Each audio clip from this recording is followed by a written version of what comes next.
WD external hard drive का ये वाला केस खोलना बहुत ही आसान है।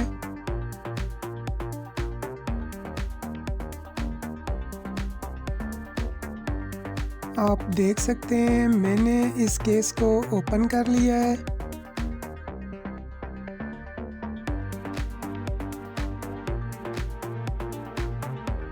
अब मैंने इसके साटा जैक को भी उतार कर अलग कर दिया है।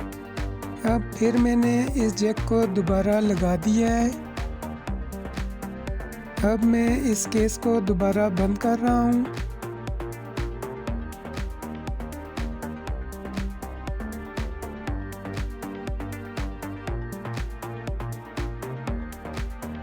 और अब मैंने दोबारा इस एक्सटर्नल हार्ड ड्राइव केस को बंद कर दिया है।